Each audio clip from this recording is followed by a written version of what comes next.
नमस्कार, रामकृष्ण हरी मंडळी. चला तर झटपट आज काय बनवले बघू.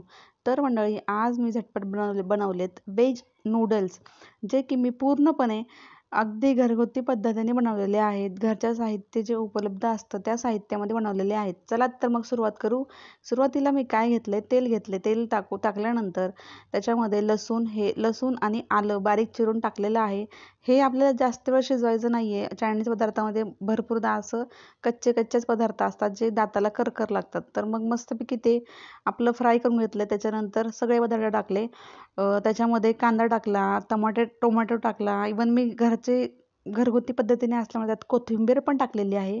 थोडा कांद्याची पात टाकलेली आहे. हे मस्तपैकी हलवून घ्यायचं. थोडासा मसाला त्याच्यामुळे टाकायचा आणि त्याच्यानंतर जो आपण नूडल्स आहेत ते बॉईल करून घेतलेले ते पण त्याच्यामध्ये टाकून घ्यायचे. मस्तपैकी त्याला हलवून घ्यायचं.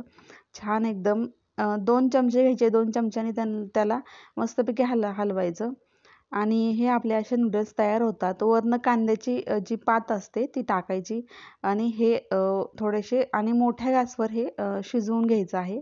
तर अशा प्रकारे हे आपले चमचमीत मस्तपैकी घरगुती पद्धतीने बनवलेले व्हेज हक्का नूडल्स तयार आहेत. चला तर मंडळी, पटापट चॅनलला सबस्क्राईब करा. अशा छान छान रेसिपीजसाठी रुपाली लाईफस्टाईलला सबस्क्राईब करा पटापट आणि लाईक करायला विसरू नका.